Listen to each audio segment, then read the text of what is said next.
itsy teeny weeny yellow polka dot bikini that she wore. Hello. Thank you. I'm sure you've all heard that song before, and I apologize if it gets stuck in anyone's head for the rest of the day. But I'm wondering if you've ever really listened to the lyrics, because until a couple of weeks ago, I had never really listened to them before, so I'd like to review some of them with you. The first verse goes, "She was afraid to come out of the locker. She was as nervous as she could be. She was afraid to come out of the locker. She was afraid that somebody would see."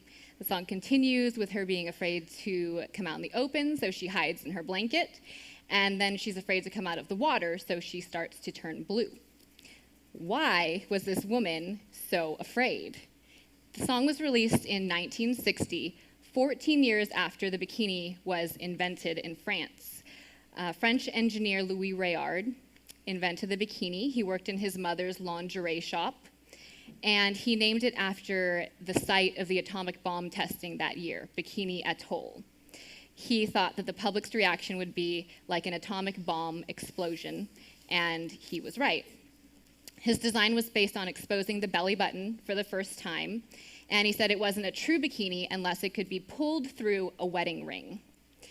It was so scandalous that no French model would wear it, so he had to hire a stripper to debut his bikini. Before Réard invented the bikini, women wore one-piece swimsuits like this, or if they were two-piece swimsuits, they were still very modest, exposed very little midriff, and always covered the belly button.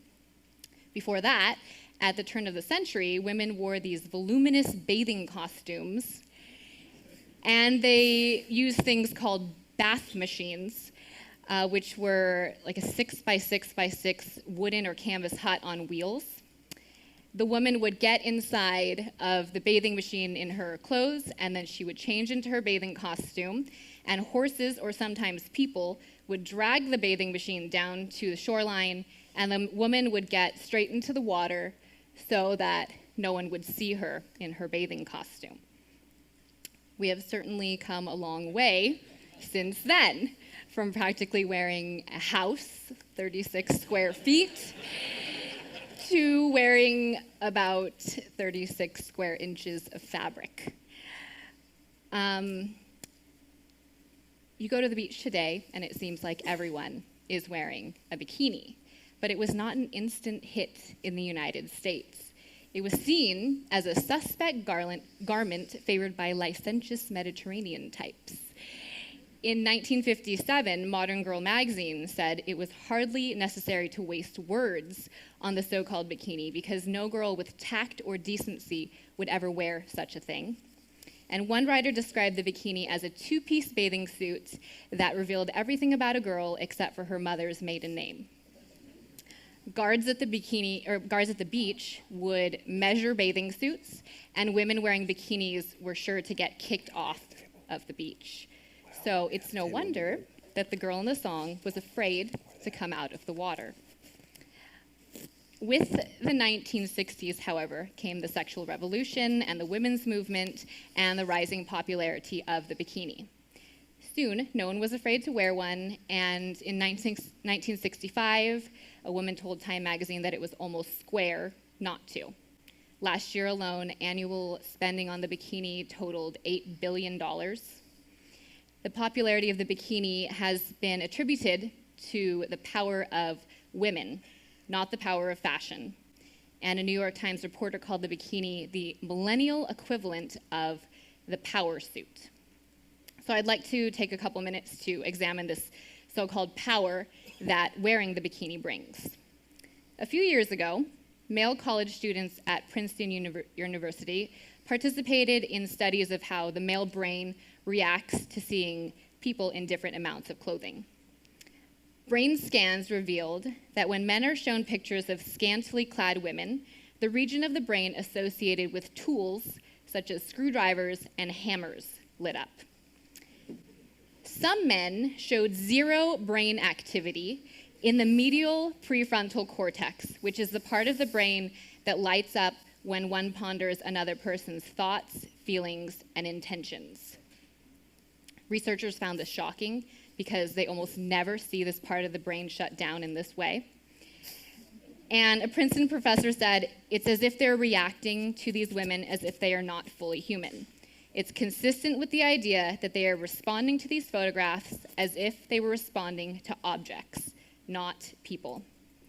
In a separate Princeton study, when men viewed images of women in bikinis, they often associated with first-person action verbs, such as I push, I grab, I handle.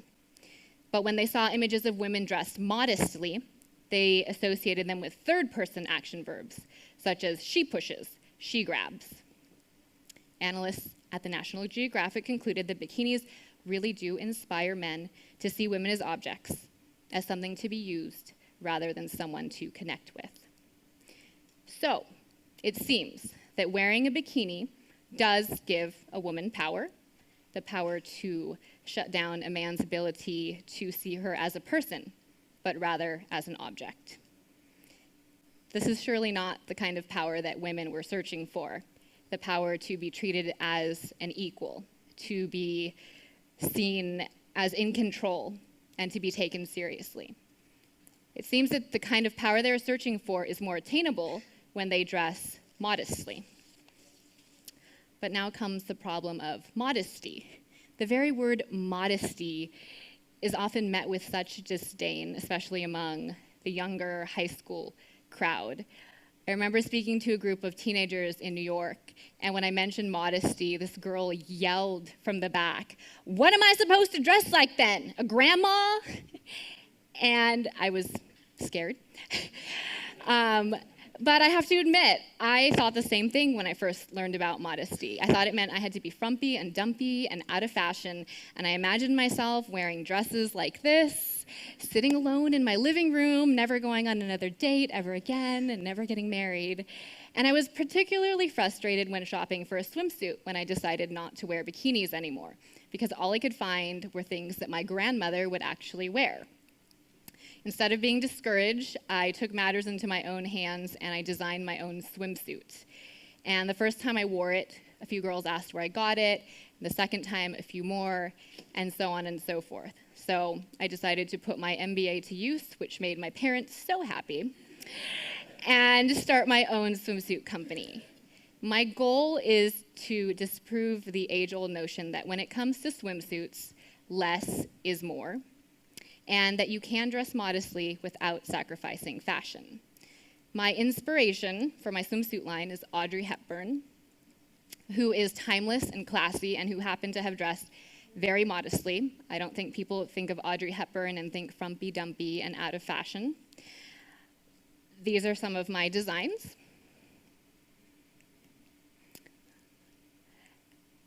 And my tagline is, "Who says it has to be itsy bitsy?" Well, to answer the question, if you look at today's society, everyone says it has to be itsy bitsy. Fashion designers, the media, and let's face it, sometimes parents. Little girls would not be running around in sexy underwear and skimpy bikinis if it wasn't for their parents buying them for them. I believe that the woman was afraid to come out of the water because she had a natural sense of modesty about her that has been stripped away by today's culture. And we need to bring it back. I have dedicated a lot of my time. I travel all over the country speaking to girls about this issue. I've just written a book called Decent Exposure about it. And we need to teach girls that modesty isn't about covering up our bodies because they're bad. Modesty isn't about hiding ourselves. It's about revealing our dignity. We were made beautiful in His image and likeness. So the question I'd like to leave you with is, how will you use your beauty? Thank you.